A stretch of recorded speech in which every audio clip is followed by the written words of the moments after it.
Dari pertama lulus sampai hari ini saya nggak pernah marah. Tapi orang bisa cari saya. Kenapa? Karena punya nilai lebih. Kenapa punya nilai lebih? Karena saya tahu saya diciptakan untuk satu tujuan. Saya tidak boleh tidak biasa. Karena Tuhan punya tujuan menciptakan saya dari dalam dunia. Dan Tuhan yang menentukan seseorang diciptakan untuk apa, bukan sebaliknya. Karena kala kita tanya sama anak kita, anak-anak kalau udah besar mau jadi apa, gitu kan? Dokter, pilot. Orang dunia tanya itu, harusnya kita bertanya pada anak-anak, Tuhan mau kamu jadi apa? Sekali lagi ya, Tuhan menciptakan kita dengan tujuan, bukan sebaliknya. Saya menentukan saya mau jadi apa. Saya apa ya? Agak-agak gimana? Saya nonton Instagram, Instagram bahwa anak-anak zaman sekarang, anak-anak generasi alpha, kalau ditanya mau jadi apa, YouTuber, ya kan? Dan lain sebagainya. Bukan nanti nggak boleh jadi YouTuber, tapi dia menentukan saya mau jadi apa sesuai dengan keinginan saya. Kemarin ada yang beberapa yang bilang, kenapa kamu mau jadi guru? Karena saya suka anak. Karena saya suka anak. Apakah itu cukup? Saya selalu bilang itu tidak cukup. Yang saya bilang, jadi suka anak bisa jadi babysitter, bisa jadi perawat anak-anak di rumah sakit, bisa kan? Tapi kenapa kamu jadi guru? Karena saya tahu tujuan Allah menciptakan saya dalam dunia ini adalah untuk mendidik anak-anak. Bukan sekedar suka, tapi saya tahu saya dipanggil oleh Tuhan untuk mengubah anak-anak sejak dia kecil. Sejak dia tahu, sejak dia TK, saya dipanggil oleh Tuhan untuk dididik dia. Ini panggilan sekolah. Maka guru yang tahu bahwa dia diciptakan Tuhan dengan panggilan mendidik anak-anak, bukan sekedar karena suka anak, bukan sekedar suka ngajar, tapi saya mau dididik dia. Ngajar sama didik beda Bapak Ibu? Beda dong. Kalau ngajar itu transfer ilmu, benar ya? Kalau didik itu apa? Transfer hidup. Ini bedanya ngajar dengan didik. Maka saya tidak pernah bilang pengajar-pengajar, tetapi pendidik-pendidik. Kalau saya ngajar Bapak Ibu, maka saya cuma kasih materi. Tetapi kalau saya mendidik Bapak Ibu, saya transfer hidup saya. Transfer hidup itu apa? Jadi role model, jadi contoh. Bukan hanya bisa ngomong, tapi juga bisa melakukan. Maka saya tidak pernah mengorbankan apa yang saya tidak bisa lakukan. Satu kali, sudah bertahun-tahun saya tidak pernah mau berkorban tentang pengampunan, karena pada saat itu saya tahu saya orang yang sulit mengampuni orang-orang yang jahat sama saya, dan saya orang pendam. Sampai saya bilang sama Tuhan, Tuhan, saya tidak pernah berkhotbah tentang pengampunan apabila Kau tidak menolong saya untuk bisa mengampuni dulu. Kenapa Bapak Ibu? Karena saya tahu ketika saya mengkhotbahkan, mengajarkan, mendidik orang tanpa saya melakukan terlebih dahulu, tidak ada kuasa, tidak akan mampu mengubah orang. Maka lakukan dulu, jangan asal-asal. Oke? Ya, kita punya pengalaman dulu, baru kita bisa bicara. Nah, itu yang ketiga. Ini yang disebut dengan panggilan hidup. Saya dipanggil oleh Tuhan. Panggilan hidupnya. Maka untuk mengetahui panggilan hidup kita ini, kita perlu relasi dengan Tuhan. Kita gumul. Satu kali saya diminta oleh satu gereja di Bandung, gereja Makassar, untuk memberikan pelatihan kepada calon-calon pendeta yang mau ditahbiskan jadi pendeta. Jadi ada sekitar 32 pendeta, 31 pendeta yang waktu itu ikut di dalam kelas training saya 2 hari. Jadi itu 6 hari, saya dapat 2 hari ini. Dengan kata lain. Di saya itu dapat di hari ketiga. Saya bawakan tentang masalah panggilan dan sebagainya. Sampai saya menjawab, kenapa Bapak ini menjadi pendeta? Panggilan saya berkatakan cuma panggilan hidup. Apakah Tuhan mau pakai engkau menjadi gembala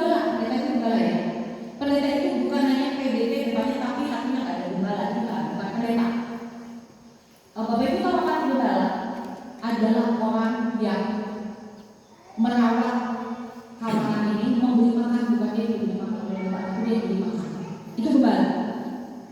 Gak ada yang namanya gembala dikasih makan sama domba kan? Adanya apa? Gembala yang kasih makan domba. Saya ngomong ini. Kamu mau gak kamu yang kasih makan? Bukan hanya kalau ngasih, tetapi juga kalau ada domba-domba yang secara keuangan dia nggak bisa makan, kasih dia makan. Kalau nggak mau, nggak usah. Terakhir, saya nanya sama yang saya bapak Nurita, ada nyaman. Kenapa? Katanya nggak sanggup. Nggak sanggup kalau melihat ya dari pendeta kayak gitu. Ya nggak sanggup. Itu sama dengan kita. Pelayan itu kita yang melayani, bukan kita dilayani, benar nggak? Di Semarang, ketika saya pertama kali datang ke Semarang, saya diumumkan sudah tahu kita akan dapat fasilitas satu sekretaris, satu supir pakai mobil, satu supir asisten. Oh, oke. Itu dikasih fasilitas ya. Jadi saya punya satu sekretaris, punya asisten, saya punya supir. Bapak Ibu, saya biasa kemana-mana nyetir sendiri, saya kemana-mana bawa tas sendiri, nggak pernah ada yang bawa, gitu ya. Karena saya belajar independen dan bersih. Jadi pada saat saya di oke, supir saya udah jemput apartemen, gitu ya. Kemudian yang turun, asisten saya terus datang ke apartemen, karena dia punya kartu apartemen saya, terus Bu, barang mana yang mau dibawain? Saya, Bu, apa ya? Nggak enak gitu ya, karena saya biasa bawa sendiri, semua dibawa saya tinggal di belakang. Begitu nyampe mobil di depan sekolah, security udah buka pintu, oke. Saya namanya punya pacar, saya pun nggak ada yang pernah bukain pintu saya, gitu ya. Bukain pintu. Kemudian tas saya dibawa. Itu 1 minggu saya begitu, hati saya nggak enak, terus saya mau ngomong lagi. Tuhan, saya percaya. Saya nggak bisa kayak gini. Enak dong Ibu Bapak? Enak dong, ya. Saya makan kemana-mana, sekretaris saya sudah dikasih kartu kredit dengan jumlah kredit 10 juta untuk bayar saya makan di mana-mana. Jadi saya mau makan, misalnya saya mau ketemu orang makan apa, sekretaris saya udah siapin. Nanti kalau saya bilang, dia udah bayar aja, tapi dia nggak siapin, itu nanti reimburse. Jadi saya memang punya jatah, tapi saya tidak sabar. Saya harus jaga bisa sebagai kaya. Jangan sampai fasilitas menghancurkan mental. Maka setiap itu saya bilang stop terus. Saya akan bayar semua.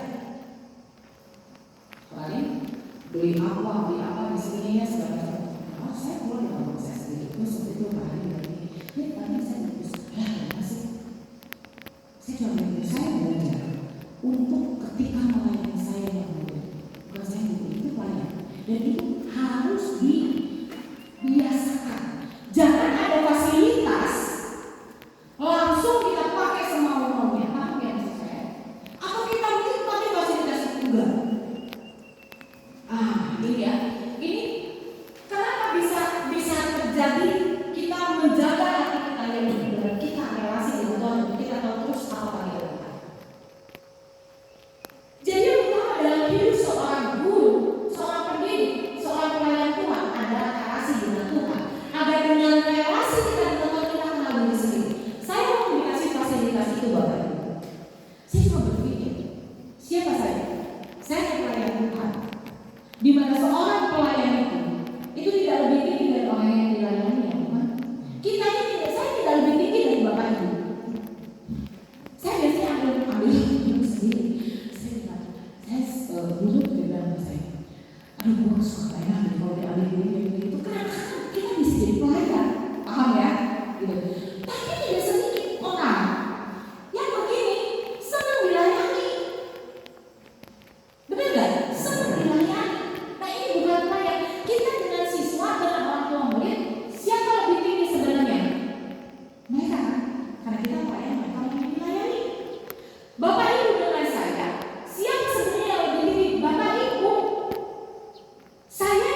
manusia saya gitu. Karena saya membiasakan diri tidak ada makanan enak atau tidak enak. Yang ada hanya dua, enak dan enak sekali. Gitu. Jadi diri saya makanan itu hanya enak dan enak sekali. Nggak ada yang tidak enak, ini kurang rasa, ini kurang ini dan lain sebagainya. Kecuali ini manis banget gitu ya, itu ada. Kenapa? Karena kita sudah harus membentuk mental kita seperti itu. Karena saya tahu, saya dengan pembenaran saya dengan Tuhan, saya tahu diri saya ini siapa, sehingga saya harus memperlakukan sesama seperti apa. Paham nggak sih? Jadi Bapak Ibu, kita tidak lebih tinggi daripada anak diri kita atau orang tua kita. Diri manusia tujuan awalnya adalah disuruh menikmati Tuhan dalam segala hal. Tuhan kasih kita dan menikmati Tuhan dalam segala hal. Menikmati Tuhan. Bapak Ibu mau menyembah Tuhan baik? Nikmati tidak mana? Kalau kita tidak nikmati Tuhan hadir, itu gawat. Itu gawat. Kalau kita tidak nikmati Tuhan hadir. Gini Bapak Ibu, saya pernah mengalami yang namanya kepanikan hati. Jadi ini kejadian tahun 2021 pertengahan. Saya mengalami luar biasa. Ini kan kalau ya harus diberesin. Saya sebenarnya tadinya salah satunya saya membahas itu, tapi itu akan kami berikan di lanjutan nanti ya di advance, di banyak advance. Saya pengen hati saya berbicara sama kalian, terus diperlakukan dengan tidak baik, bahkan sampai dibawa ke sidang pengadilan dan saya tuntut balik pimpinan sebuah gereja. Luar biasa. Kenapa? Orang ini ketika dihabisi oleh orang-orang suku Indonesia, ini orang cucu besar Indonesia, saya yang dampingi dia, saya yang menolong dia, saya yang ada di samping dia, bahkan ketika keluarganya meninggalkan dia, saya yang ada bersama dengan dia, tapi dia jahat luar biasa. Saya sakit hati. Kemarahan saya, dendam saya, pahit hati saya membuat saya tidak mengalami Tuhan. Saya tidak menikmati Tuhan. Doa kayak Tuhan. Saya nggak mengalami Tuhan hadir di dalam doa saya. Ke gereja aja udah firman, yang pulang nggak mengalami perubahan transformasi dalam pemikiran. Apa yang terjadi? Itu menjadi Agustus, September sampai Desember. Saya tidak pergi ke gereja. 2021. Online juga, online. Nanti tengah dalam bulan tidur. Bapak Ibu kalian kalau dengar sesuatu terus kita tidur, tandanya apa? Bukan dalam aja. Itu yang dalam dan diabetes. Kalau dulu sedikit langsung aku deh.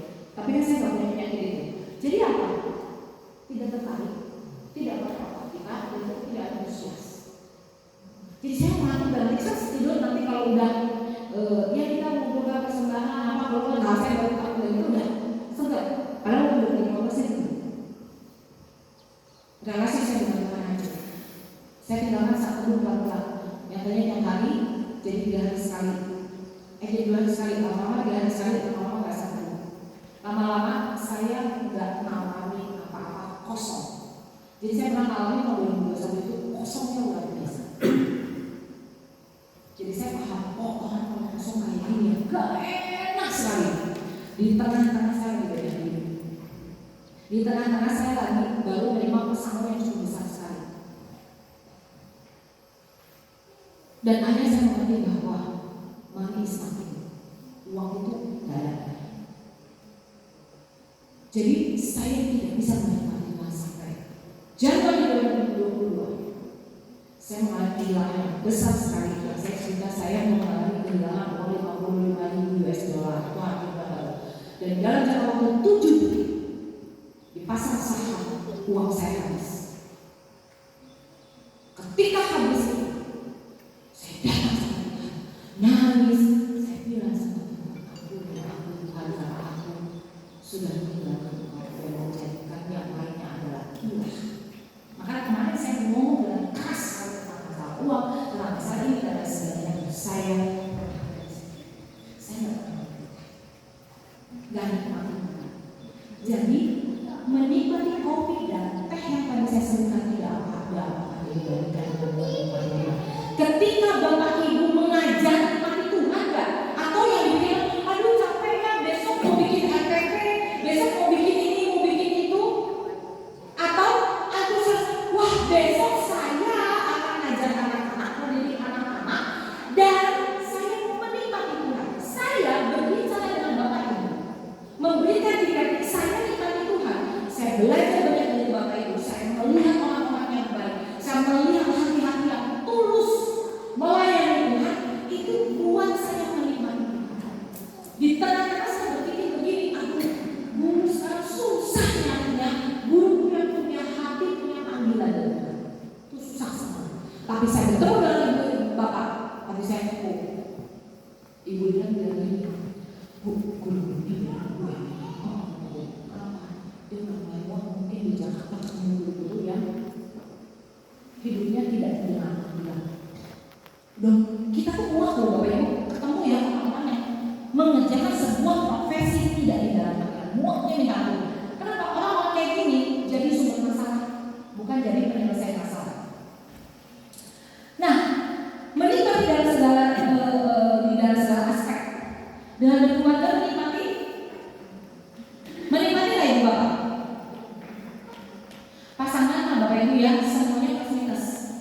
Jangan dipikir kalau misalnya saya punya suami atau istri yang begini begitu saya akan beri anak dan lain sebagainya. Jadi nikmati aja. Punya anak, tidak punya anak, nikmati aja. Ya enggak? Jadi guru, jadi tata usaha, jadi penunjuk, nikmati aja. Sakit, sehat, nikmati. Tadi saya bilang sama Bu jalan. Saya Bu kesel banget kalau saya sakit. Saya tuh orangnya cepat, jalan cepat, ngerjain apa-apa cepat, semua cepat. Gara-gara kaki saya sakit, semua jadi lambat. Saya kesel sekali. Kata Bu nikmati aja Bu. Bener loh, saya dari dulu berdiri aja sakitnya luar biasa. Makanya nanti saya mau minta tolong siapa Rusli ya, bener ya? Rusli yang kemarin bonceng saya ya. Katanya fisioterapi buka. Saya udah pengen pulang ini, kenapa pengen diurut kaki saya? Karena saya ada otot-ototnya mengeras gitu. Itu sakitnya luar biasa. Terus saya nanya mau bilang ya, nikmati aja. Karena besok kalau saya nggak sakit, saya nggak belajar banyak, saya belajar sabar juga. Ya mungkin lebih belajar sabar juga. Karena saya nggak sabar, karena cepat. Jadi apa? Oh cepat. Saya cerita udah bilang tau nggak? Saya itu sudah sore mandi 5 menit atau 10 menit, misalnya 10 menit. Kemudian pakai baju 2 menit, dandan 5 menit, pakai sepatu sekian menit. Ini sekian menit itu hidup saya. Segala sesuatu saya menit. Dari jam sekian ke jam sekian, menit ini 1 menit saya hidup. Bisa kebayang saya profesionis, tiba-tiba saya kena air. Saya belajar banyak. Waktu awal-awal saya benar harus tahu. Kalau jalan harus duduk, gara-gara sakitnya luar biasa. Nah, hanya nikmati dalam segala keadaan. Sakit, sehat, nikmati. Itu tujuan awal. Tapi ketika manusia sudah jatuh dalam dosa, manusia nikmati dosa. Nikmati makan gaji buta. Biar aja makan gaji buta.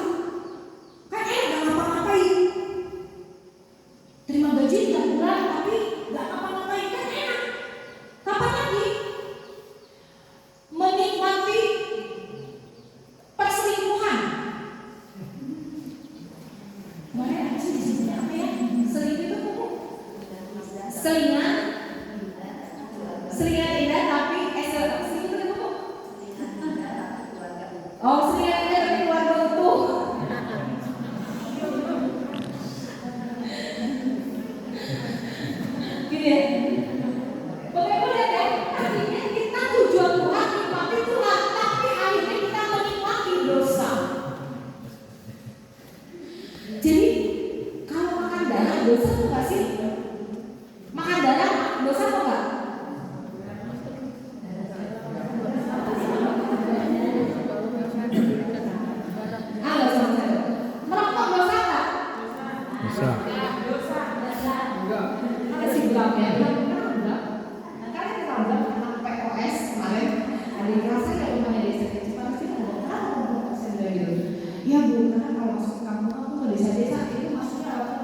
Terus kata guru, ya kalau gitu kalau kamu mau pengujian ke pelacur kamu harus pelacur dulu kan?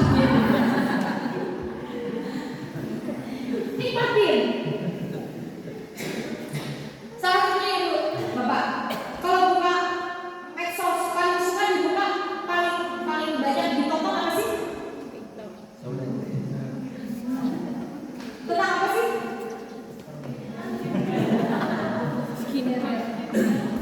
Apa bu?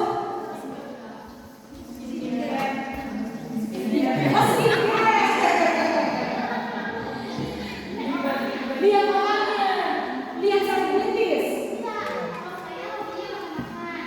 Jadi lihat makan-makan. Nah itu namanya dari pagi dia punya. Itu belajar saya. Tapi kalau gini, dia lagi apa punya apa sih? Saya bilang dulu sama mahasiswa saya yang di asrama. Kan saya kaget, pas saya mau pulang, saya lihat mereka ada di nonton TV. Yang ditonton Indosiar, sinetron yang kali ini tuh.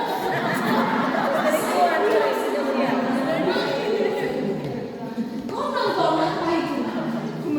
Indosiar tuh selingkuhan. Kau belajar apa nak? Sama aja bu.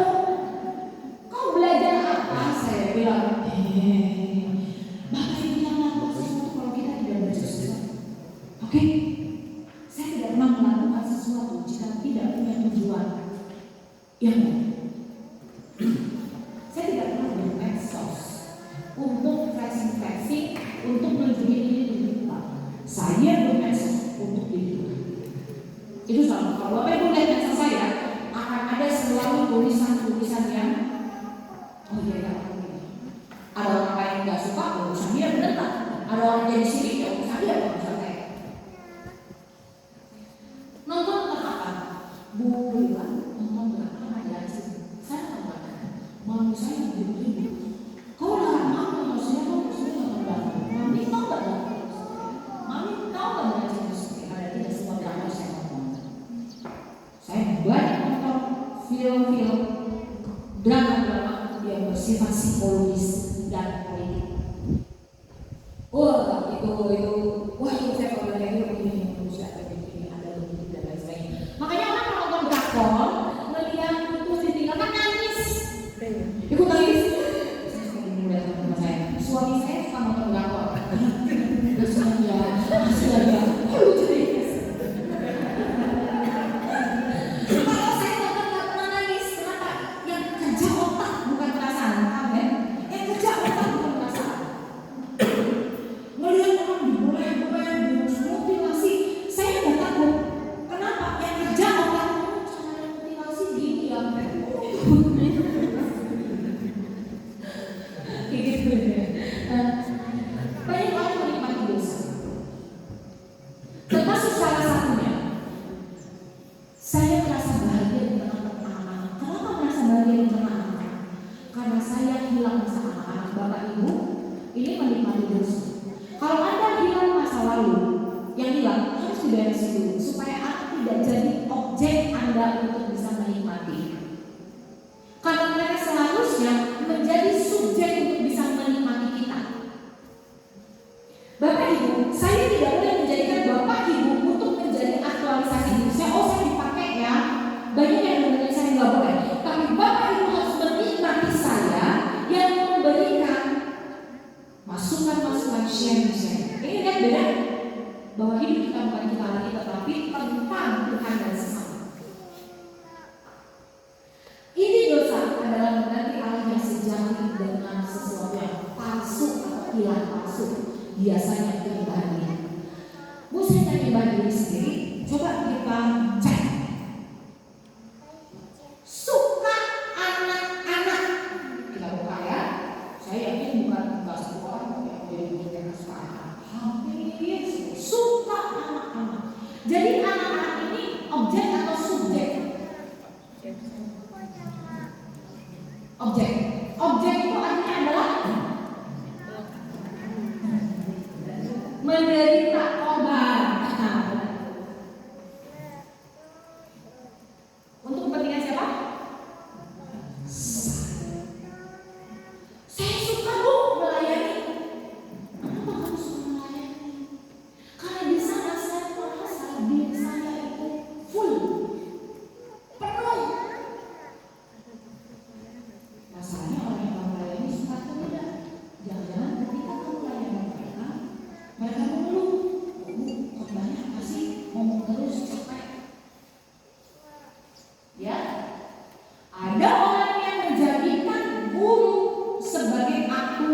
aktualisasi diri. Tahu Bapak Ibu apa artinya mengaktualisasi diri? Merasa diri berharga. Maka seorang guru harus orang yang sudah selesai dengan dirinya sendiri. Bahwa ketika dia mengajar bukan supaya untuk menyalurkan apa yang kosong, tapi menyalurkan apa yang penuh di dalam dirinya. Menjadi guru, menjadi pelayan adalah menyalurkan apa yang penuh di dalam dirinya. Yang kita dapat dari Allah disalurkan bukan untuk menyalurkan apa yang kosong untuk disedot dari sana. Maka kita tidak bisa menjadi penyalur apabila kita tidak penuh oleh Tuhan.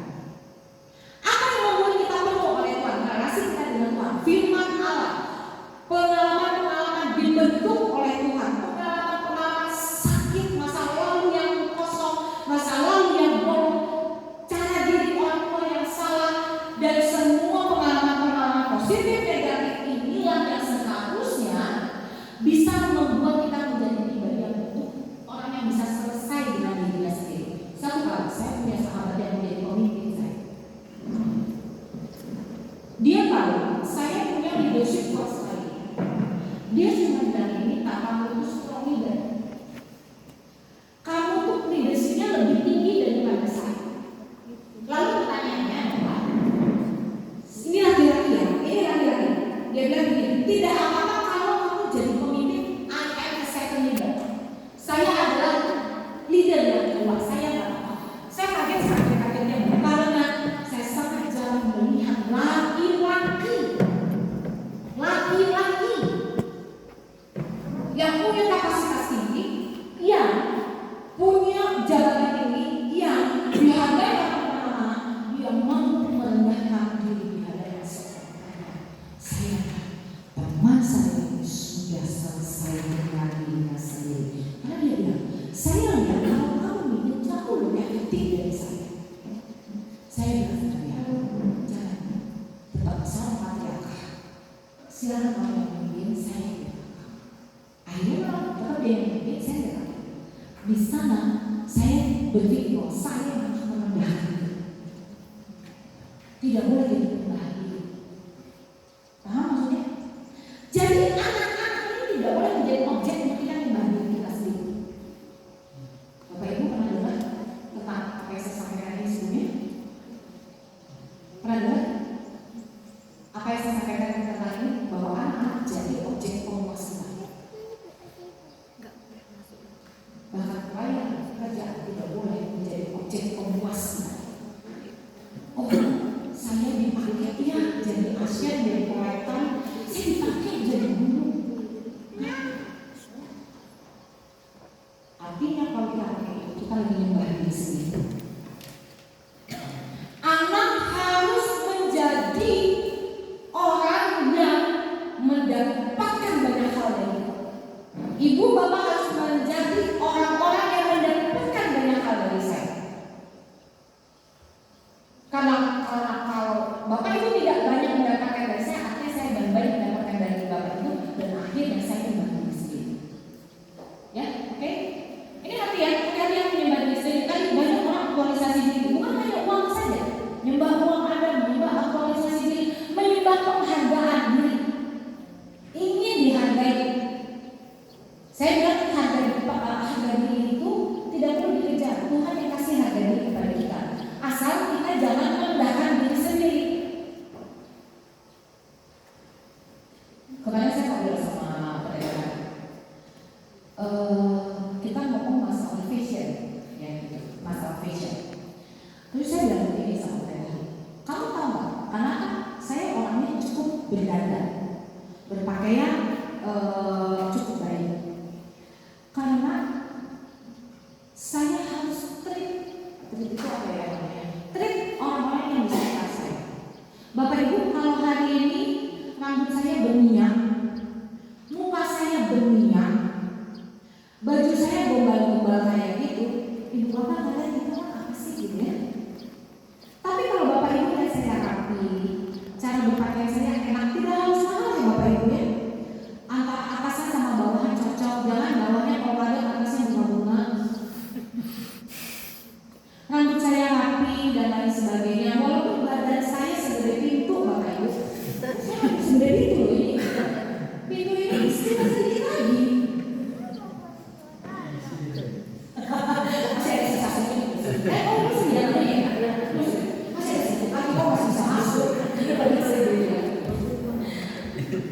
Bapak Ibu kan gak enak ya kalau ngeliat orang mukanya bukan berjerawat sih, namanya berminyak-minyak, rambutnya berminyak-minyak dan lain sebagainya. Kan enak ya kalau lihat kita sendiri. Apalagi kalau saya jalan terus ada bau-bauan, bukan ya, bau parfum sedikit, kan enak kan?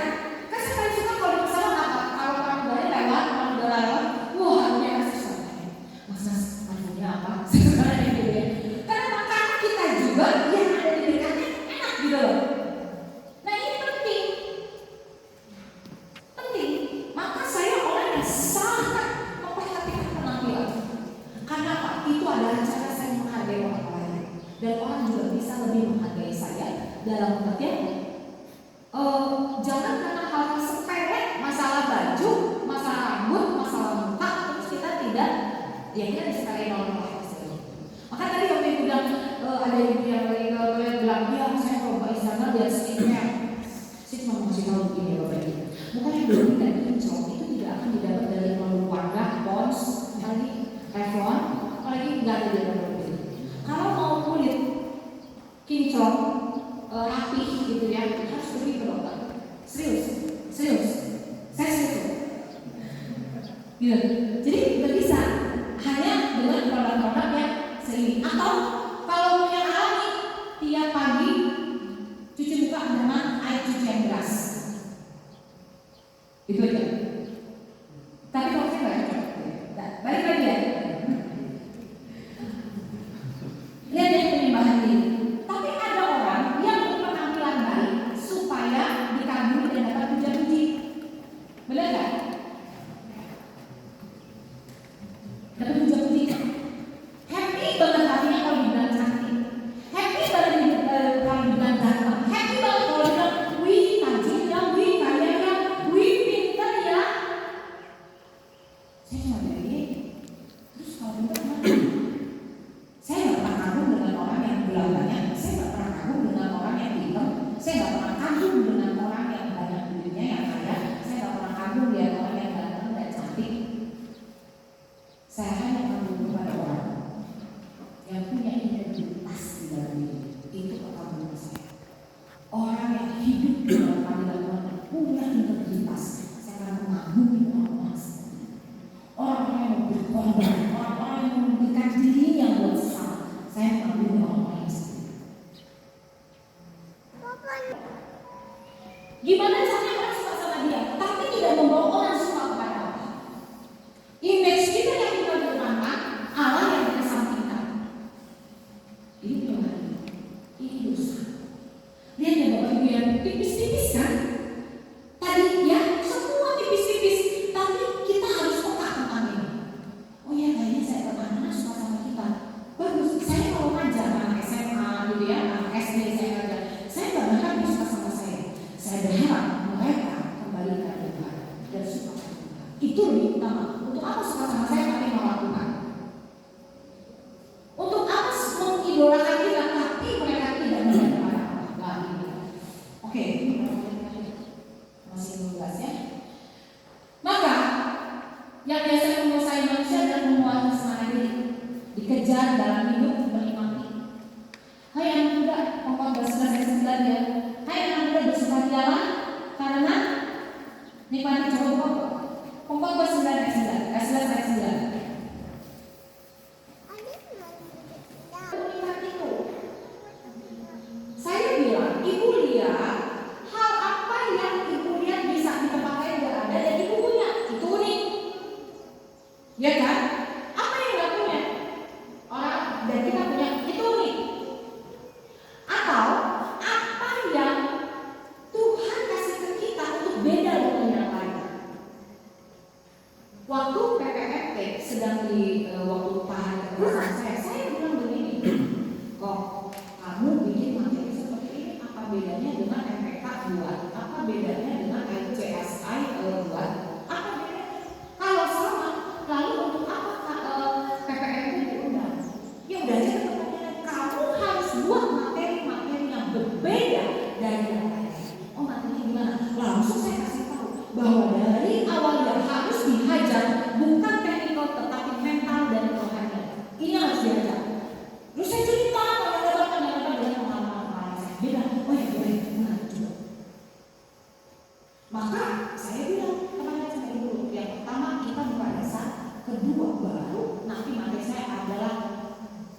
Ya saya bicara bukan saya lebih tidak. Saya pun yang harus membedah diri apa yang kurang, apa yang salah, apa yang masih dibawa dan sebagainya. Supaya kita tidak menuruti hawa nafsu. Karena apa yang kita lakukan tersembunyi Tuhan bisa lihat di pengadilan Allah. Tuhan saya sudah melayani, mana melayani? Kamu bukan melayani. Kamu hanya untuk memenuhi kebutuhan hidup kamu aja. Kamu pakai pelayanan hanya untuk memenuhi aktualisasi diri kamu. Kamu melayani, kamu mendidik, kamu menjadi guru hanya untuk membuat dirimu merasa berharga. Kamu bilang, wah itu bohongan, maksudnya saya nggak tahu. Jangan sampai kayak gitu ya. Jadi tidak berkesenangan diri, tidak berpusat pada diri sendiri, menuhankan diri. Ada di sini orang yang tidak disakiti, tidak merasa nyaman. Saya kemarin ngobrol sama Pak Hari. Kita kalau jadi pelayan Tuhan harus siap disakiti. Bapak Ibu pelayan Tuhan ya, harus siap disakiti. Jangan sampai ada yang bilang, aduh saya tersakiti orang pelayanan. Bullshit. Artinya Anda sedang menuhankan diri. Orang menyakiti kita itu hal yang biasa ya Bapak Ibu. Anak menyakiti kita itu hal yang biasa, benar nggak? Bapak Ibu, ini ya saya akan cerita. Saya pernah ngajar SD kelas 1. Karena untuk kejadian tahun 2008. Saya tahu saya punya postur tubuh tidak ideal. Saya punya otot-otot besar-besar karena saya amat atlet karate. Jadi saya biasa waktu dari sejak saya SMP kelas 1, saya itu kalau push up 1000 kali. Push up. So, jadi pagi-pagi bangun tidur, udah stretching, saya push up 1000 kali. Pull up begini, atau pull up begini, itu bisa 300 kali. Terus saya kalau push up Bapak Ibu tidak pakai begini, saya mau push up begini atau 3. Kadang-kadang begini, kadang diajarin gitu kan. Jadi ini kalau udah gak ada kapal-kapal kaki saya Bapak Ibu sama kayak kakinya tukang becak, keras di sini bawah kaki saya karena biasa melepuh di aspal gitu kan, karena kalau latihan segala macam. Terus saya juga berenang seminggu 3 kali dan lain sebagainya yang membentuk otot-otot saya bisa besar sampai betis saya kayak tukang becak, kayak pemain bola. Betis saya gede. Bergede, kalau Bapak Ibu lihat tuh, saya gede kan, di luar ini. Terus saya, karena ini kalian saya tidak jadi orang yang satu saya, jadi saya kasih yang gede-gede di dalam badan saya nggak apa-apa. Saya badan saya gede, ini saya otot dan lemak yang menyatu. Saya ada baca loh, lagi nulis di depan ya. Tahu nggak ada murid SD kelas 1? Ih, ibu betisnya gede. Kencang lagi. Saya kaget ya. Bapak Ibu, kalau guru nggak beres dengan dunia kamu boleh tersinggung dong. Kenapa perempuan itu fisik itu sampai nomor 1 ya? Ibu betisnya gede. Saya balik, saya lihat dan saya senyum sama anak ini.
tidak nyaman.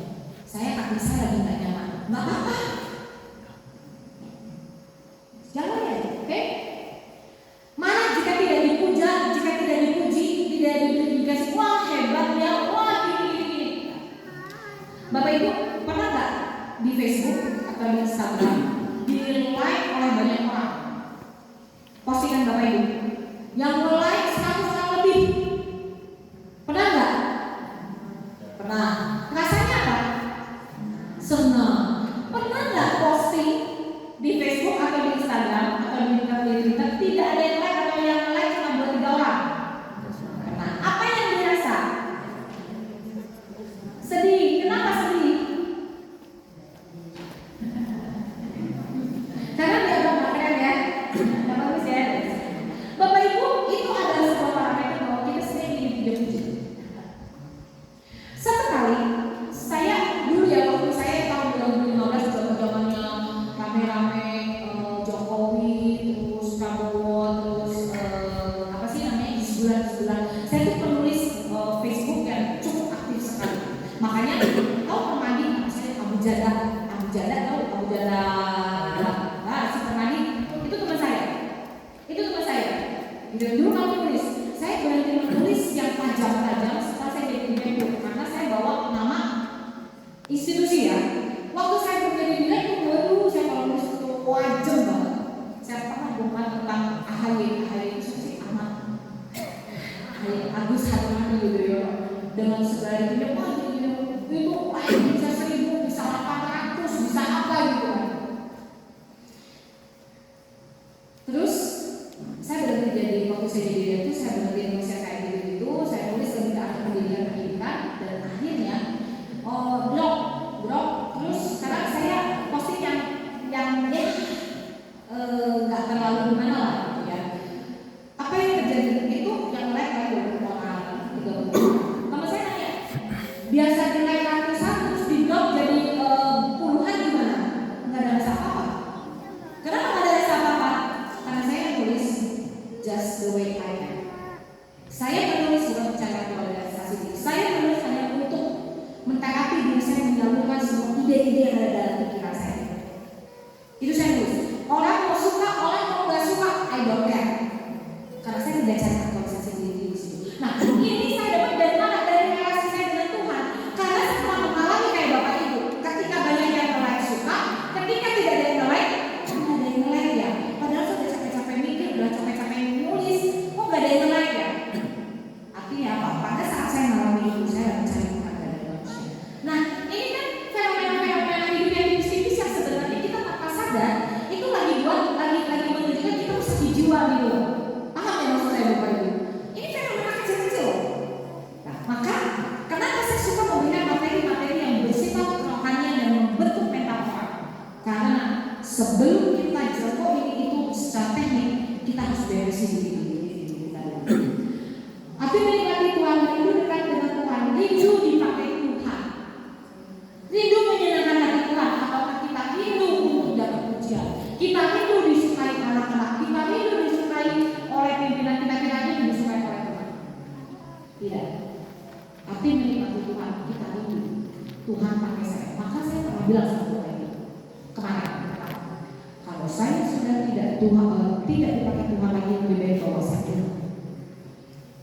Kalau tugas panggilan saya sudah selesai di sini, itu apa saya ada dalam dunia ini? Benar kan? Gak usah takut mati ya. Ada yang takut mati? Ada. Kenapa Bu? Anak masih kecil-kecil? Bu, anaknya punya Tuhan. Gak ada ibu, Tuhan bisa pakai apapun untuk pelihara. Saya paham sekali itu. Ya, jangan berpikir kau adalah satu-satunya orang yang akan dipakai Tuhan untuk mendidik membesarkan anak. Ya kan? Saya cerita di kemarin sama Pak Hari. Saya pernah dekat dengan anaknya pendeta Alexander dari Alexander, seorang misionaris yang terkenal sekali di Indonesia. Pendeta dari Alexander tidak punya anak. Kemudian dia adopsi dari anak yang tidak punya orang tua. Dia kuliahkan sampai S3. Satu hal yang Ketika seorang tidak punya orang tua, Tuhan akan memakai semesta alam untuk membesarkan dan menjadikan anak ini menjadi tujuan yang benar. Paham ya? Kadangkala berapa banyak anak-anak hancur di tangan orang tuanya sendiri yang tidak bisa diterima. Betul? Jadi jangan bangga kau punya anak tapi kau tidak bisa mendidik, tidak bisa menjadikan dia masuk ke dalam rancangan Tuhan.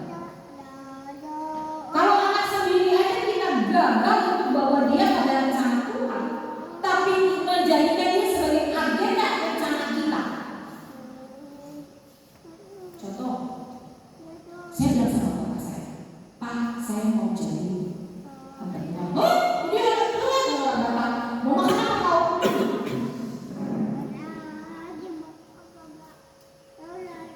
Di sekolahin pintu-pintu. Saya dari kelas 1, dari SD SMP 1. SMP saya SMP favorit, SMP negeri favorit, SMA negeri saya SMA negeri favorit. Yang anak susah masuk dan misalnya dapat masuk TB dan UI dan UNPAD 3 itu. Pada zaman saya dulu kan nggak kayak zaman sekarang masuk IPB itu gampang lah, bisa bayar. Zaman saya itu nggak bisa bayar IPB. Terus mau makan apa kau? Oke, itu pas di SMA. Pas 3 SMA, saya doa Tuhan, saya udah nggak mau berdua. Bapak saya belum izin. Saya bilang, jika ini memang panggilan daripada engkau, Tuhan tundukkan hati orang tua. Mami saya setuju, karena mami saya paling baik duluan. Singkat cerita saya masuk IPB, jurusan teknik industri. Tapi ketika saya masuk, belum ospek kan bulan ketiga, saya baru bulan kedua. Jadi baru mengenal kampus biasa. Ini saya nggak pernah, saya udah pengen masuk di dalam Tuhan. Saya datang sama bapak saya, Pak, saya minta izin, saya mau masuk sekolah teologi. Itu keajaiban terjadi. Dia bilang begini, oke, kamu terus minta kamu masuk sekolah teologi, kamu jadi hamba Tuhan, tapi dari saya sekali kamu yang pun tidak boleh kau keluar dari situ. Kau harus bertanggung jawab terhadap apa yang menjadi pilihan. Kau masuk, jangan pernah kau keluar dari sana.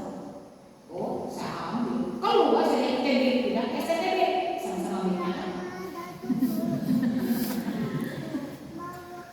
Tahun ketiga, semester ketiga mulai bermasalah dalam bahasa Ibrani dan susah dan setengah mati. Dan saya bilang sama Tuhan, aduh aku nggak sanggup. Tapi ingat kata Bapak, kau sudah masuk kau tidak boleh lupa. Dan sampai akhirnya saya sampai hari. Jangan bentuk kita sesuai dengan kita. Bentuk sesuai dengan apa yang Tuhan mau. Ini ada durasi ya, Mama Hosi. Saya makan di atas kursi. Saya cerita bahwa kalau saya belajar tentang kursi. Pak Hari tanya kursi, kamu sekarang sekolah di mana? Oh, saya bisa tinggal saya.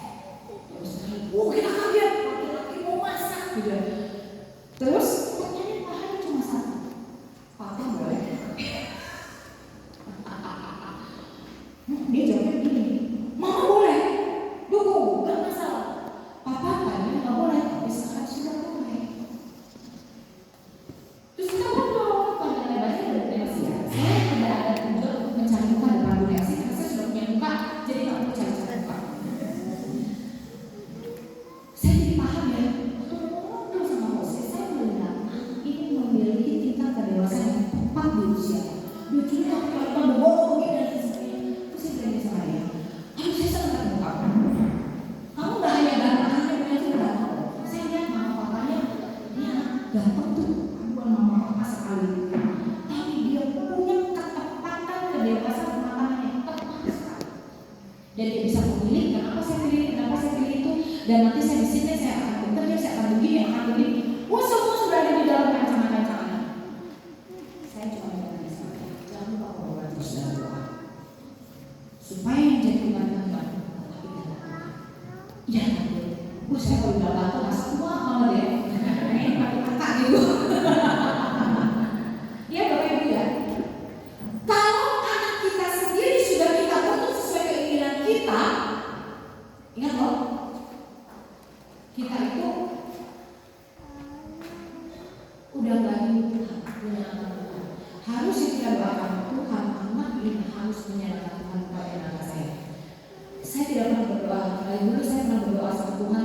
Tuhan bila saya menjadi orang yang membanggakan orang tua saya. Sekarang saya tidak pernah berdoa itu. Saya cuma bilang, biarlah saya menjadi orang yang memuliakan Tuhan. Jangan jadikan anak kita menjadi kebanggaan Tuhan. Kasih tahu sama orang tua ibu ya, bapak-bapak ya. Jangan jadi anak komoditas untuk kebanggaan orang tua sehingga dia drill anak supaya nilainya bagus. Padahal dia tidak mampu di situ. Matematika kenapa dapat 7 padahal olahraganya dapat 9. Karena dia tidak punya kecerdasan di situ, Tuhan kasih kecerdasan yang lain dan dia harus ada di situ.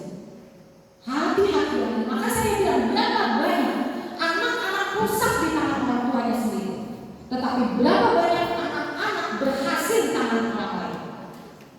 Karena itu tadi, nggak usah takut ya tentang anak kita. Jadi nggak usah takut mati. Maksud saya. Nah, untuk bisa menyenangkan hati Tuhan kita harus matikan diri sendiri. Caranya matikan diri sendiri apa? Bapak punya keinginan apapun selain menyenangkan Tuhan. Tuhan, saya punya anak untuk senangkan Engkau, bukan untuk senangkan saya. Tuhan, saya punya murid untuk senangkan Engkau, bukan untuk senangkan saya. Tuhan, biar sekolah yang Tuhan berikan ini bukan supaya kelihatan wah hebatnya kepala sekolah, ibu dari kepala sekolah, muridnya banyak, banyak orang studi banding ke tempat kita. Gak ada itu Bapak Ibu. Tuhan, saya serahkan sekolah saya untuk menyenangkan hati Tuhan. Saya serahkan keluarga saya untuk menyenangkan hati Tuhan, karena itu kehidupan saya. Bapak Ibu, kalau Bapak Ibu sudah sampai ke titik itu, apa yang mau buat anak Tuhan buat berhasil. Kenapa Tuhan berhasil? Karena Tuhan tahu hati kita yang untuk menyenangkan Tuhan. Maka kalau ada orang-orang yang tidak berhasil, baiklah melihat dirinya. Apakah dirinya sudah punya motivasi menyenangkan Tuhan atau menyenangkan diri sendiri? Ayo. Satu saya pikir, saya dari itu gak pernah berhasil. Apakah saya membuat saya dengan daya itu untuk menyenangkan diri saya? Atau enggak? Kenapa gak pernah berhasil? Saya punya konsep begini, selama masih bisa makan masih boleh.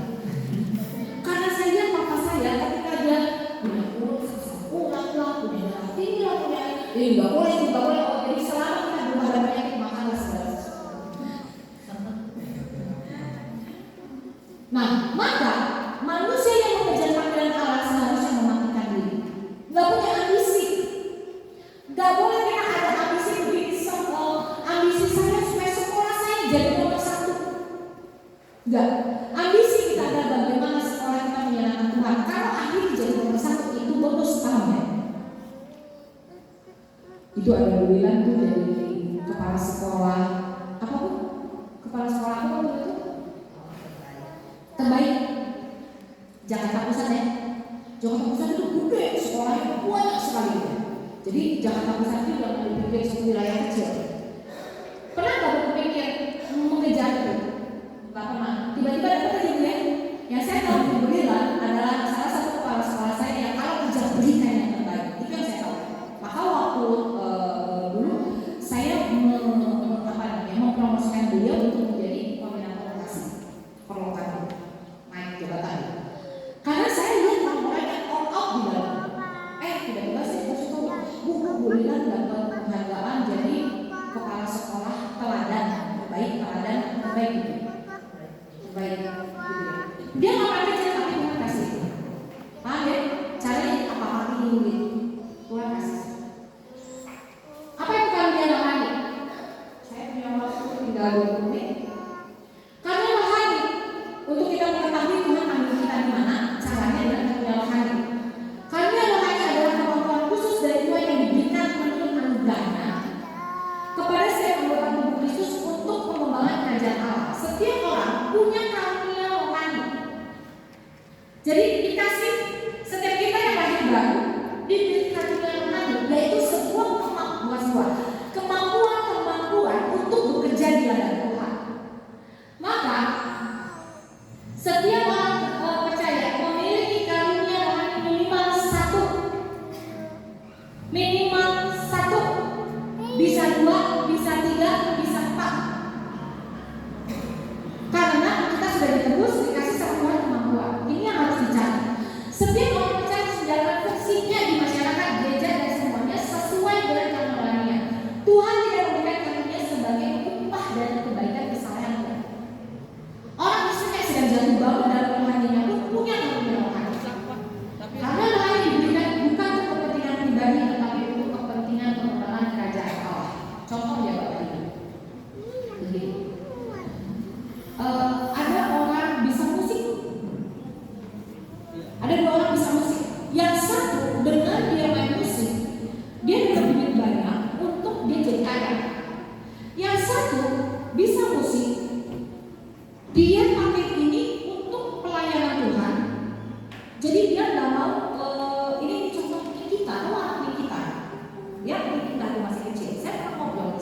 dia masih kecil, itu dia masih SD. Saya tanya, kita cita-citanya menjadi apa? Dia bilang menjadi hamba Tuhan. Dan dia masih menjadi hamba Tuhan sama saya. Lulus tuh dia, kalau nggak salah sekarang dia pelayanan khusus jadi pendeta bidang musik Tuhan. Saya mau jadi hamba Tuhan, mau melayani Tuhan dan sebagainya. Oke? Dan dia bilang, saya tidak pernah mau nyanyi lagu-lagu sekuler, hanya lagu-lagu Tuhan. Nah, ini beda dengan perusahaan ya. Dia juga punya talenta menyanyi. Lihat bedanya talenta dengan karunia. Paham Bapak? Yang satu benar-benar dipersembahkan Tuhan, yang satu dia boleh lakukan diriku sendiri, komersil. Bisa bedanya? Maka kalau kita punya karunia mengajar atau talenta mengajar, itu dua hal yang berbeda. Paham? Talenta mengajar adalah bagaimana saya punya kemampuan untuk mengajar, untuk saya mendapatkan uang untuk saya, untuk hidup saya. Untuk hidup saya. Kalau karunia mengajar, saya diberi Tuhan kemampuan mengajar agar saya bisa mendidik anak-anak saya untuk kemuliaan Tuhan. Saya dapat duit, tidak dapat duit, saya akan hidup bisa. Maka saya pernah bilang sama beberapa PMK persatuan mahasiswa Indonesia di universitas. Karena orang kadang kalau ada mau undang saya takut Bu, persembahannya berapa Bu? Saya bilang begini, saya dapat banyak karunia dari Tuhan, bukan untuk cari duit. Kamu punya uang, kamu boleh kasih saya. Kamu nggak punya uang, kamu nggak apa-apa, nggak kasih saya. Boleh. Kenapa? Karena saya tahu apa yang saya dapat karunia Tuhan. Ini bedanya Bapak Ibu bisa lihat. Hati-hati dengan karunia. Maka yang tadi ibu yang pengen tahu sekolahnya ini uniknya apa? Ya Bapak Ibu harus tahu bukan hanya sekolah tapi diri juga uniknya apa? Tanya sama Tuhan. Tuhan, sekolah saya ini mau Tuhan pimpin di dalam panggilannya seperti apa? Dari sana nanti Tuhan akan pimpin loh pikiran kita. Kalau mau ditanya ke saya harus datang ke sekolah Bapak Ibu, saya harus survei dulu, saya harus research dulu. Baru nanti saya doakan dan biasanya Tuhan pimpin saya untuk dapat keunikannya ini. Paham ya? Nah, jadi Bapak Ibu sendiri yang mencari keunikannya. Oke, saya sudah memberikan. Oh ya, terakhir ini saya. Pertanyaannya adalah mengapa orang perlu karunia rohani? Yang satu untuk menemukan panggilan hidup yang dibaca Tuhan. Karena orang kalau tidak hidup di dalam panggilan Tuhan, hidupnya menderita dan dia tidak akan pernah mengalami kepenuhan. Kedua, untuk menemukan motivasi dasar dari setiap apa yang kita lakukan dalam kehidupan sehari-hari dan dampak apa yang kita lakukan. Yang ketiga, agar kita berguna bagi orang lain sesuai dengan karunia kita. Bapak Ibu, saya itu gak punya karunia musik. Suruh saya jadi song leader. Saya suka dari sound. Daripada satu kali saya jadi song leader, lebih baik saya disuruh khotbah 10 kali. Karena saya tahu saya gak punya karunia musik. Aduh, saya kalau khotbah sakit perut apa segala macam. Tapi kalau disuruh main musik, ayo ya udah di situ gitu loh. Jangan kita karunianya apa? Misalnya karunia saya memberitakan mengajar. Kemudian karena yang bisa main musik atau apa itu lebih keren kelihatannya, terus saya mau itu jangan, gitu ya. Jangan ambil jatah orang yang Tuhan kasih buat orang itu. Kembangkan jatah kita, dan kita akan produktif dengan luar biasa. Oke? Sampai sini ada yang bertanya sebelum saya beri waktu. Ya silakan Pak.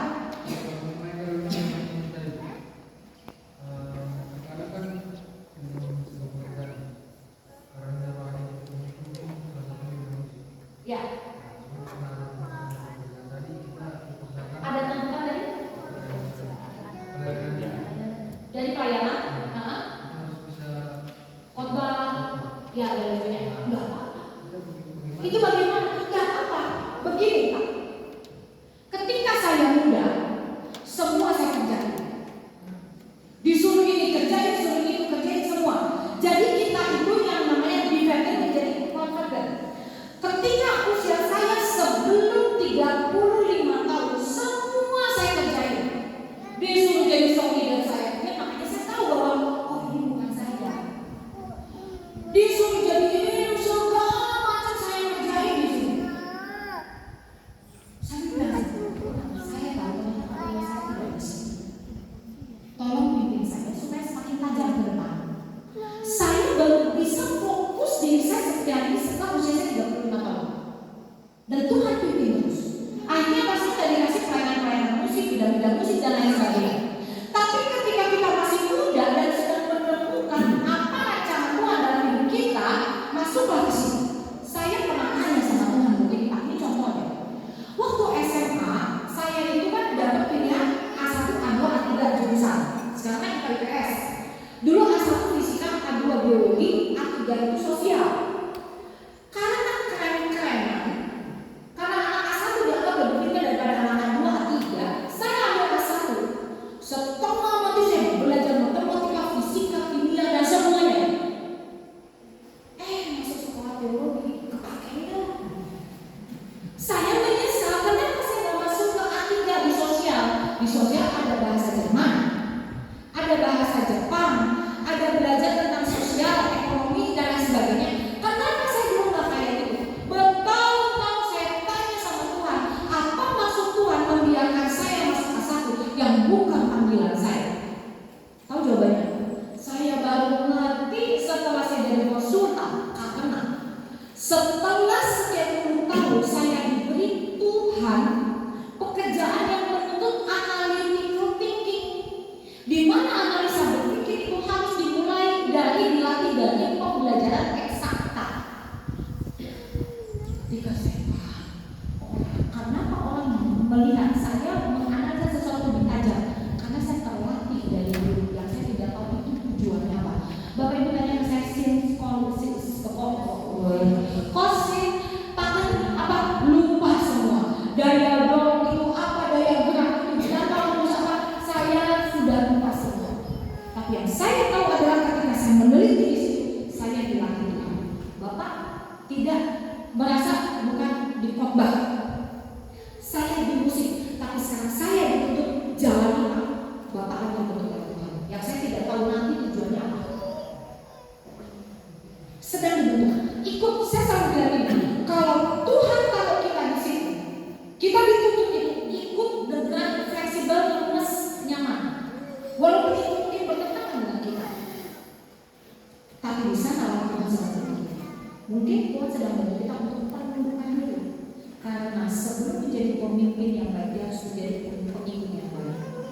Tunduk pada Tuhan. Dan percaya bahwa Tuhan pakai orang, bahkan pemimpin yang gak beres sekali untuk bentuk kita. Kemudian kita tidak pernah tahu rencana Tuhan itu kan udah mengacu sampai ke depan. Kita gak tahu di sana. Mungkin suatu hari nanti Bapak akan dipakai oleh Tuhan untuk menjadi pengajar bidang musik. Teman saya, pendeta Yuswaton Iwan, itu adalah orang kalau khotbah gak bagus, tapi disuruh khotbah terus jadi pendeta di gereja kan. Tapi dia terus juga belajar musik dan lain sebagainya. Sampai akhirnya dia harus mengajar, memberikan pelayanan pendeta pendapat pelayanan musik GKI seluruh Indonesia. Gereja Kristen Indonesia ya, seluruh Indonesia. Akhirnya pelatihan dia sebagai pengkhotbah bisa dipakai oleh Tuhan untuk berpikir sistematis. Loh, kalau khotbah itu kan harus sistematis. Pendahuluannya apa ya? Isinya apa? Dari pendahuluan ke isi ini harus ada jembatan supaya tidak terlihat gap. Setelah dari sini ke penutup ini ujungnya apa ya? Kan gitu. Ini semua ayat membekali dia ketika dia merancang pembelajaran musik. Jadi dia kalau kemana-mana bawa keyboard, wah sambil ngajar, sambil dia kasih workshop. Terbentuk dari mana? Dari khotbah. Sekarang dia disuruh khotbah enggak? Setelah usianya 40 tahun lebih.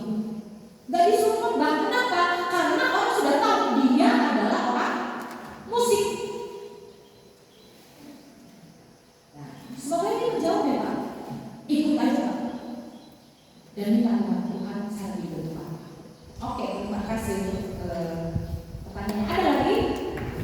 Ya, Bu bisa. Ini tentang yang memiliki yang ada di bidang musik tadi, yang selalu ingin bekerja, yang selalu ingin dilibatkan. Apakah sebagai kami satu pelayanan jenuh mendengar itu? Jadi cara kami untuk diam aja, apakah itu salah? Jenuh mendengar itu maksudnya apa? Dibikin orang bekerja. Kan dia selalu ingin dilupakan, selalu dilibatkan dalam segala hal, dan ingin selalu dipuja dan dipuji.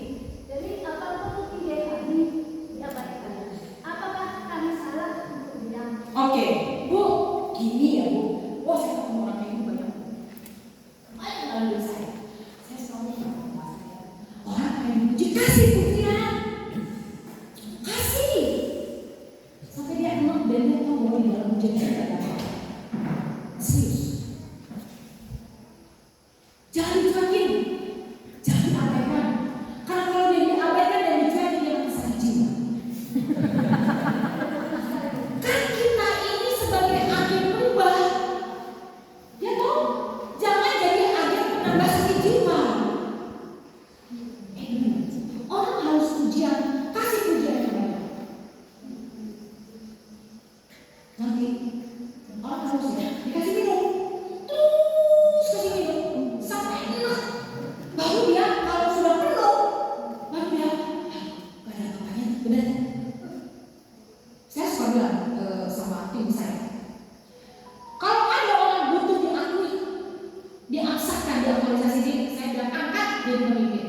Tapi di bawah saya, supaya saya bisa kontrolin dia. Kan ada tuh orang-orang yang udah habis sih pengen jadi kepala sekolah. Saya kalau udah oke begitu oke, saya panggil orangnya, Pak, itu ada temennya Bu Lila. Pak, Bapak kalau jadi kepala sekolah kayak gimana? Oh ya Bu, kepala sekolah yang sekarang jadi. Seharusnya begini, oke, Bapak kepala sekolah ya, betul kan? Bisa lah Bapak, jadi kepala sekolah Bu. Setelah bisa dia betul kan? Oh, gua kasih. Setelah itu dia bersama saya, Bu, ternyata jangan gampang gitu.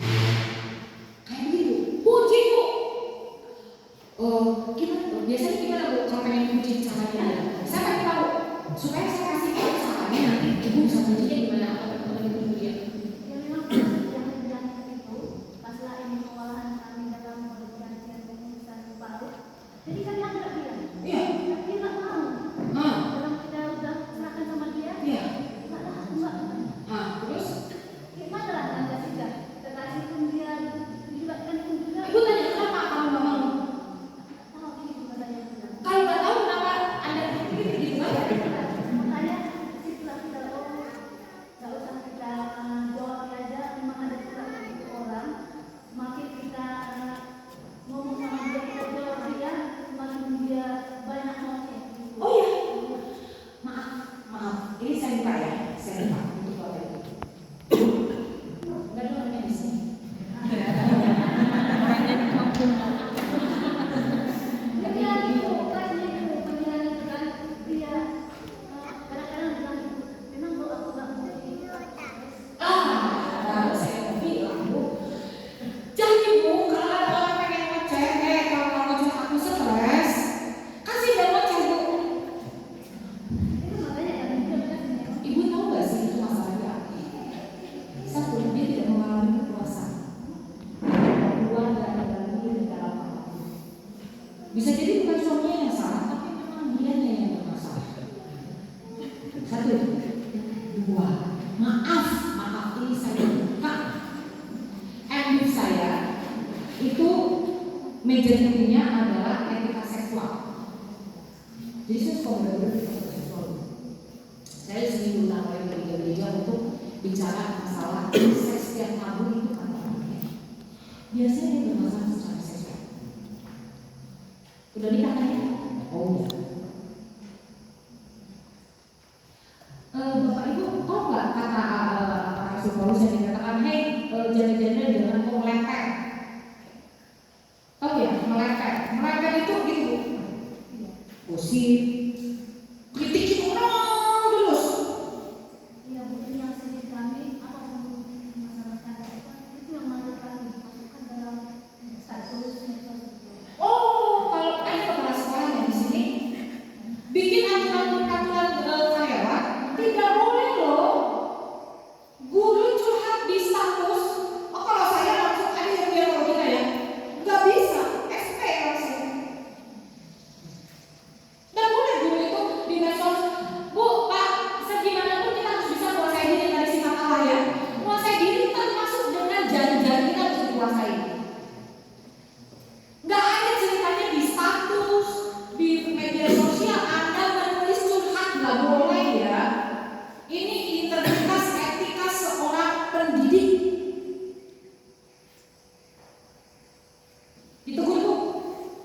Bilang sama kepala sekolah, bikin angkutan, mulai hari ini tidak boleh. Kenapa?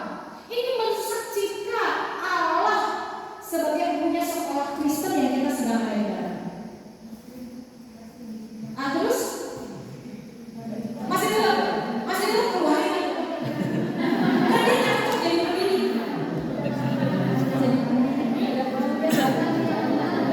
Oh nggak bisa Bu, nggak bisa.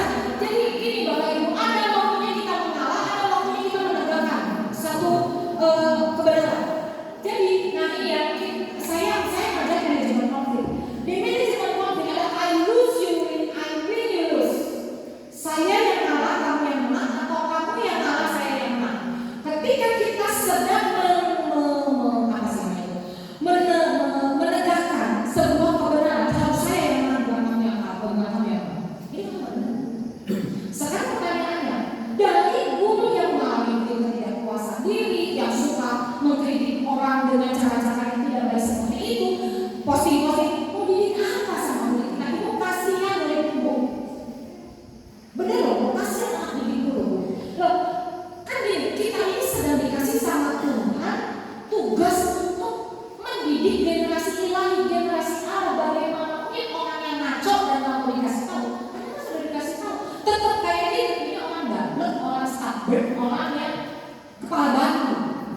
Lalu dia mau didik apa untuk anak-anak taat pada orang tua kalau dia sendiri kepala batu? Betul nggak? Suruh bilang kepala sekolah yang lulus saja, ini semester tahun ini bulan apa? Semester depan. Semester ini dia selesai. Cari dulu aja. Bener, daripada ibu berani loh. Ibu, jangan malah gak boleh lagi ya Bu. Ini gak boleh lagi. Harus ayo lulus, karena kamu gak beres. Saya kasih tahu kamu beres, tapi kamu gak pernah gak mau. You take it or leave it. Kamu ambil orang tua, kamu berubah orang tua. Kadang-kadang kita pakai komunitas untuk kamu berubah atau kamu keluar.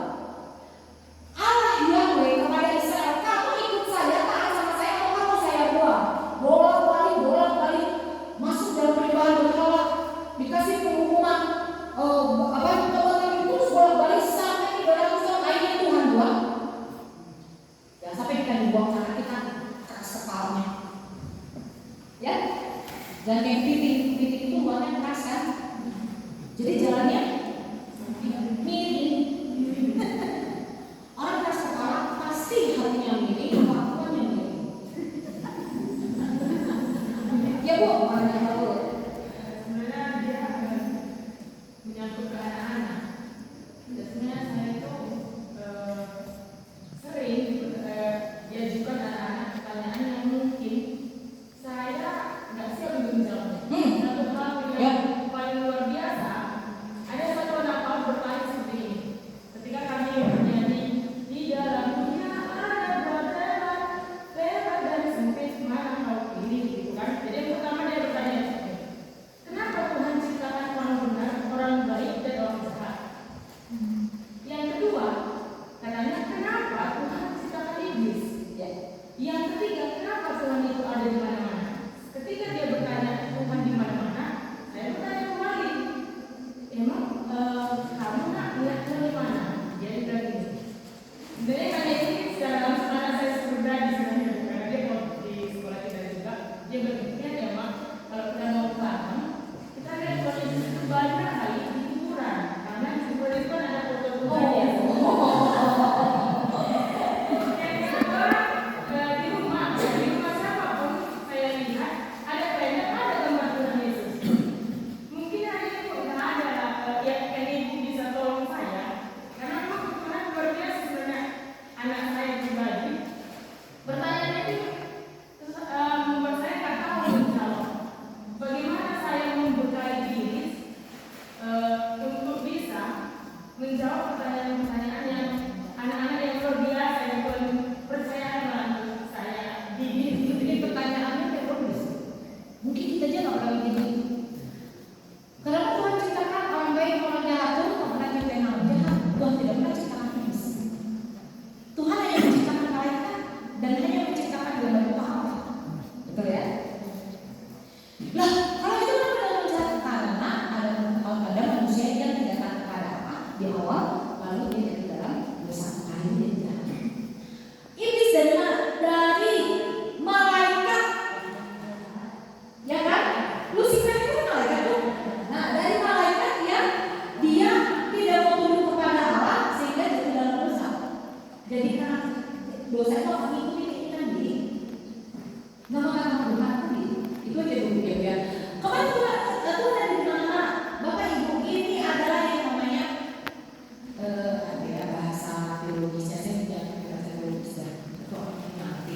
Jadi bahwa Tuhan menciptakan dunia ini sehingga dia bisa mengawasi seluruh dunia ini dan dia pasti berpikir kok ada di sini seperti manusia. Allah bukan seperti manusia. Allah itu yang bisa mengawasi, dan itulah bedanya kita sama Tuhan. Kalau Tuhan seperti kita tidak akan sembah Tuhan. Itu aja dulu, itu pertanyaan teologisnya luar biasa. Sebenarnya itu kembali seperti ini, Bu. Kalau ibu nggak tahu, ibu jangan kok bilang gini. Nanti anaknya, mama cari tahu dulu. Nanti mama jawab, jangan cari tahu dulu nggak apa. Tapi nanti mama jawab.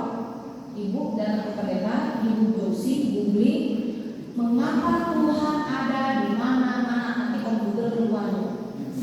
Maksudnya kan gini, Bu. Mungkin kalau kita orang dewasa sesama dewasa bisa menjelaskan dulu.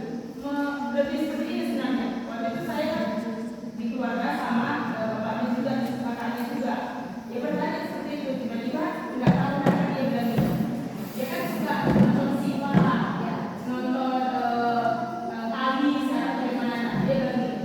Mak, waktu itu kan pernah mama bilang Tuhan itu punya kuasa. Terus dia bilang gini, Ali itu kuasanya dari mana, katanya gitu.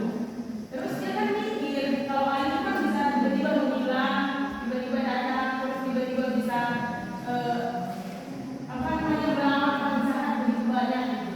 Kenapa Tuhan tidak maksudnya mengukur langsung perasaan anak?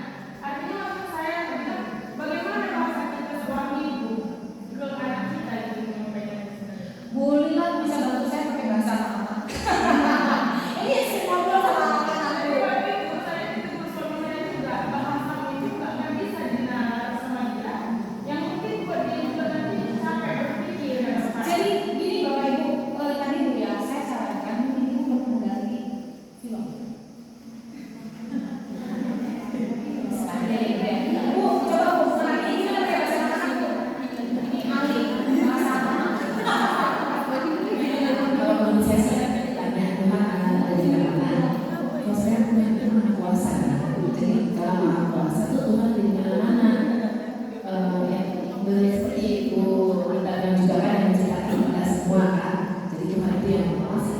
Kalau saya anak memang masih kritis ya. Ada di mana-mana kenapa gitu ya kan pengen tahu ya. Itu dia yang karena Tuhan Maha Kuasa dan Maha tahu ada di mana-mana.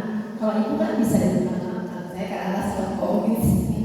Misalnya gini, anak-anak kadang-kadang suka mau mandi itu apa? Ibu tahu loh kamu belum mandi loh karena kan tadi mamanya. Oh ibu tahu aja gitu kan. Jadi apalagi Tuhan ya, Tuhan itu lebih berkuasa gitu.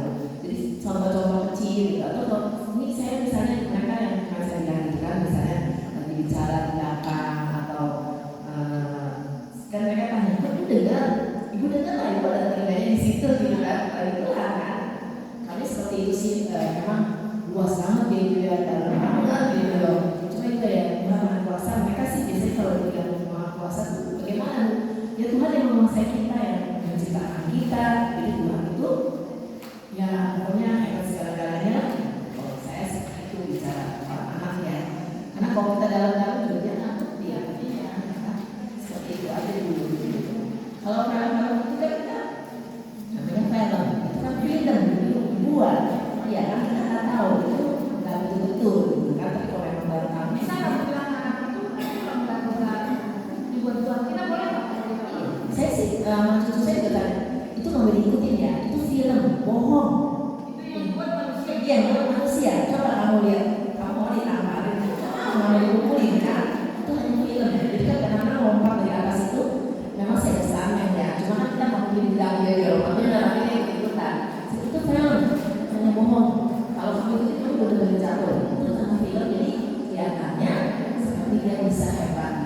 film semua bohong. Saya sih bilang itu bohong. Karena mau kalau kita bilang dia memang ada sampainya tadi diputar kan ya, itu bahaya banget gitu nanti. Supaya kita masukin dulu nanti mereka lama di dia. Saya seperti itu. Pasti anak-anak pengen tahu kok bisa begitu ya. Kan imajinasi mereka ya. Makanya waktu main aja tuh banyak imajinasinya gitu loh. Saya suka dengar dia ikutin main peran sendiri, saya tahu sendiri. Nggak apa-apa itu. Walau dia berkembang imajinasi, tapi kalau mulai muncul yang tidak baik atau yang tidak sopan, itu saya kasih terkes tidak seperti itu. Boleh kamu main peran, tapi kalau ada mulai misalnya karena sekarang kalau nonton kan kadang-kadang di film-film itu kan yang tidak baik ya, misalnya itu tidak boleh diikuti, tidak baik ya. Kita jadi waktu dia main itu imajinasinya berkembang, tetap kita pantau, jangan terus. Saya jawabnya. Satu menit terakhir adalah saya sudah mengingatkan di dalam grup ya tentang kasarnya rohani. Saya akan memberitahukan cara mengisinya adalah begini. Jadi setelah kita akan melihat bahwa bagaimana kita harus hidup di dalam panggilan Tuhan, kita harus melihat panggilan Tuhan dari kita dan di mana. Yang pertama di kelas dasar ini adalah memberikan karunia rohani. Nanti di kelas lanjutan saya akan memberikan multiple intelligence, personality dan lain sebagainya. Karena yang pertama, kalau orang sekuler adalah masalah memilih dulu personality dan lain sebagainya. Tetapi kalau saya tidak, kita harus memenuhi panggilan Tuhan. Setelah itu kita akan bedah personality kita, gitu ya. Nah, yang pertama adalah karunia rohani yang diberikan. Ini ada bantuan jika pertanyaan tersebut, pernyataan bukan pertanyaan, pernyataan yang berpoin-poin itu sesuai dengan keadaan saya, bukan yang saya inginkan. Misal, mudah mewakilkan tanggung jawab penting. Oh sih, saya nggak kayak gitu, kayak saya pengennya kayak gitu enggak, tapi saya memang seperti itu. Jadi realnya saya, kalau tidak pernah melakukannya kasih 1, kalau selalu melakukannya kasih 5. Jadi sekali lagi panduan dari saya karena banyak orang salah mengisi questionnaire kayak begini adalah bukan sesuai dengan kita, tetapi sesuai dengan keadaan saya yang selama ini memang terjadi seperti itu. Oke, nanti Bapak Ibu isi, kemudian nanti dimasukkan skornya nomor 1 nih dilakukan hasil evaluasi tes karunia di bawah. Nah itu ada nomor 1 nilainya berapa, nomor 2 berapa, terus kemudian nanti di ke kanan ya, di total nomor ke kanan yang paling besar ambil 4 yang paling besar, nomor 1 apa, nomor 2 apa, 3 apa, 4 apa. Oke, besok pagi Bapak Ibu nanti saya coba render, boleh sharing nanti 1 apa, 2 apa, 3 apa, 4 apa. Oke, bisa banget ya. Sering, kalau selalu itu tidak pernah absen. Kalau sering kadang terjadi, kadang tidak terjadi. Bukan, jadi ini kalau sering itu di atas kadang-kadang di bawah selalu. Kalau kadang-kadang bisa gitu dalam 1 minggu 7 kali. Kalau selalu itu 7-7-nya terjadi. Kalau kadang-kadang itu 5 kali. Kalau sering itu 7-8 kali. Gitu kalau dalam 10 ya, dari 10 ya. Dalam 10 kali, 10-10-nya selalu kadang-kadang itu 5 kali terjadi. Kalau sering itu 5 kali. Oke? Itu ya Bu ya? Oke? Ini berarti sudah paling nilai dari setiap dijumlah semua. Dijumlah ke kanan. Ke kanan ya. Jadi nomor 1 ditambah 19 ditambah 37 tambah 55 tambah 73. Total berapa? Kemudian nomor 2 ditambah 20 tambah 38 tambah 56 tambah 75. Oke? Gitu ya. Saya besok kita sharing. Sebelum hots kita akan sharing ini sekitar 15-30 menit. Oke? Yuk kita doa. Tuhan, tolong mampukan kami untuk terus menemukan panggilan kami, dan ketika kami menjalani panggilan kami tahu begitu banyak hal-hal yang harus kami hadapi yang kadang-kala itu bisa merintangi panggilan kami. Tolong sertai setiap kami agar kami dapat terus hidup di dalam panggilan-Mu, dan tolong juga untuk Bapak Ibu yang mengisi karunia rohani agar mereka diberikan pimpinan untuk menemukan karunia rohani yang Tuhan berikan kepada mereka. Dan sebentar kami akan break. Tuhan berkati makanan